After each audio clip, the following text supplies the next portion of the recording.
Hello and welcome guys, एक बार फिर से आप सभी लोगों का स्वागत है हमारे इस YouTube चैनल पर जिसका नाम है रिव्यू वाला लड़का। और आज हम बात करने जा रहे हैं Z5 के नए शो 11-11 के बारे में। जी हाँ, Z5 पर अभी अभी एक नया शो आया है, नई सीरीज आई है जिसका नाम है 11-11, जिसमें हमें दिखाई देने वाले हैं कृतिका कामरा और राघव जुआल। हाँ जी, राघव जुआल दिखने वाले हैं जो कि अभी अभी हमें दिखाई देते एक एक्शन पैक्ड मूवी के अंदर जिसका नाम था किल, जिसको बनाया था धर्मा प्रोडक्शन ने, धर्मेटिक प्रोडक्शन ने।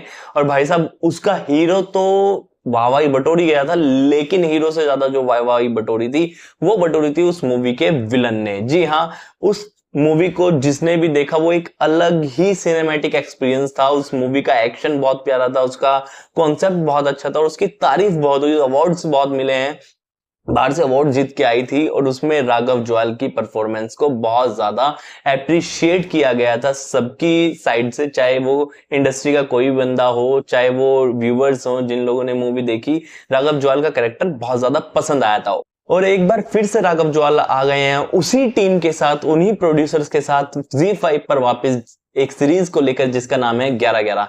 तो 11-11 मैं देख चुका हूं, मैं आपको बताने वाला हूं कि सीरीज कैसी है। लेकिन अगर आप उससे पहले इस चैनल पर नए हैं तो प्लीज इस चैनल को सब्सक्राइब करना मत भूलिएगा, इस वीडियो को लाइक करना मत भूलिएगा। और हाँ यार, शेयर कर दिया करो, कमेंट कर दिया करो कि भाई वीडियो कैसी लगी, क्या इंप्रूवमेंट हो सकती है, कुछ गलतियां हैं तो प्लीज बता दिया करो कमेंट करके।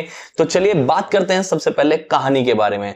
तो कहानी है देहरादून की। देहरादून में एक मर्डर हुआ है, एक बच्ची का मर्डर हुआ है, उसको किडनैप किया गया है, रैंसम ले ली गई है, लेकिन फिर भी उसके पेरेंट्स को उसको वापस नहीं किया जाता है और उसको एक नदी में फेंक दिया जाता है मारकर। उसकी डेड बॉडी मिलती है, लेकिन 15 साल तक ये केस अनसोल्व रहता है। कोई भी मतलब उस किलर का कोई पता नहीं लगा पाता है कि यार कौन था, किसने मारा, क्यों मारा, ये सारी चीजें रह जाती हैं गुत्थी। और फिर सरकार लाती है एक अधिनियम कि जो 15 साल से पुराने केसेस थे वो अब बंद कर दिए जाएंगे, यानी कि उन पर कोई सुनवाई नहीं होगी। वो पुलिस उन केसेस को बंद कर देगी, उनका मतलब सब कुछ बंद होने वाले हैं। बचते हैं 3 दिन।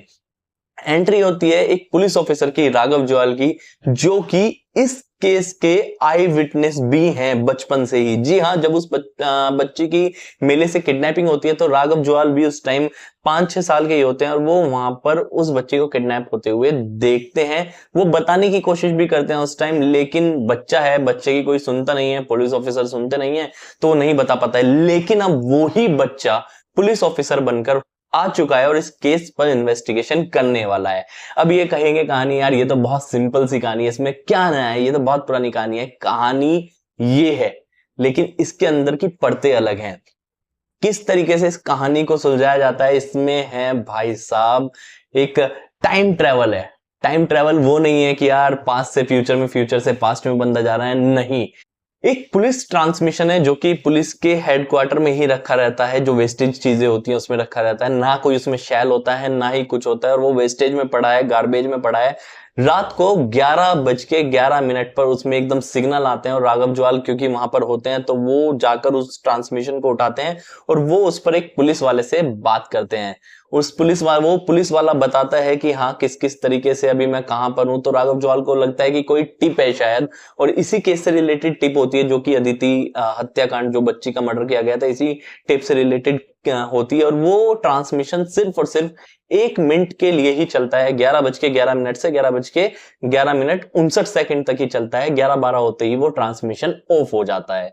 वहां से कहानी शुरू होती है कि 2001 में बैठा हुआ बंदा 2016 के बंदे को बताता है कि किस तरीके से क्या हुआ था उस टाइम, किस तरीके से कहां पर वो बच्ची थी, कहां उसको मारा गया था, कहां पर उसमें एक और बंदे को सस्पेक्ट किया गया था तो उसका मर्डर भी कहां हुआ था, ये सब चीजें वो बताता है। तो कहानी है भाई साहब टाइम ट्रेवल की, और कॉन्सेप्ट एकदम बिल्कुल फ्रेश है। मर्डर करने का तरीका भी एकदम फ्रेश है, कॉन्सेप्ट भी एकदम फ्रेश है, कहानी फ्रेश है। और इस कहानी में जो दम डालते हैं वो डालते हैं इसके एक्टर। जी हाँ, एक्टर में राघव जुआल और कृतिका कामरा जो कि मुख्य भूमिकाओं में इस सीरीज के अंदर दिखाई दे रहे हैं, दोनों ने ही बहुत जबरदस्त काम किया है। कृतिका कामरा ने भी एज अ डीएसपी वमी का बहुत अच्छा काम किया है। उसके साथ साथ राघव जुआल ने उस किल मूवी में डराया था विलन बनकर, लेकिन सारे पाप धो दिए हैं। इस मूवी में किस तरीके से वो इस बच्ची को इंसाफ दिलाते हैं, उसके घर वालों को इंसाफ दिलाते हैं, वो कहानी बहुत ही बढ़िया है। उसके अलावा जो कि शौर्य का कैरेक्टर निभा रहे हैं इसमें, शौर्य अंतवाल का कैरेक्टर जो निभा रहे हैं, उन्होंने भी अपना काम बखूबी निभाया है।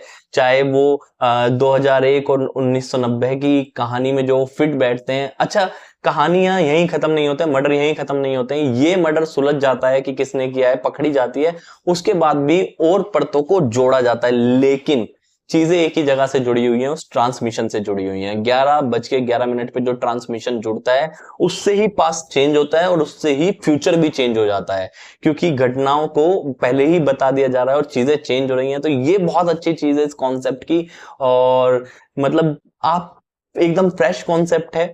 5 घंटे की ये पूरी की पूरी लेंथ है इसकी।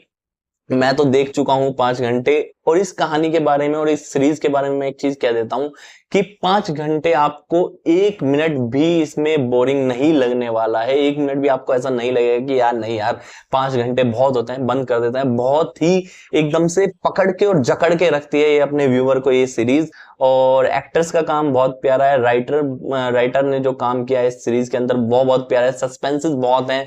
और मैं कह रहा हूं कि ओवरऑल Z5 में 11:11 एकदम परफेक्ट वॉच है आपके देखने के लिए। और मैं इस सीरीज को देना चाहूंगा 5 में से 4 स्टार, क्योंकि मुझे इसकी कहानी अच्छी लगी, इसकी कास्टिंग अच्छी लगी, इसकी लोकेशंस अच्छी लगी यार। देहरादून, मसूरी, नैनीताल, इन सब जगहों पे, धनोल्टी में शूट किया गया है, बहुत अच्छी अच्छी लोकेशन पे इसको शूट किया गया है।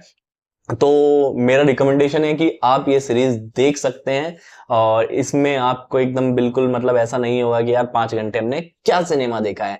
तो अभी इस वीडियो में इतना ही, और भी बहुत सारे रिव्यूज, बहुत सारी सीरीज के रिव्यूज, मूवीज के रिव्यूज और ट्रेलर के रिव्यूज के साथ हम लोग आपसे मिलते रहेंगे, लेकिन तब तक के लिए हम आपसे लेते हैं विदा।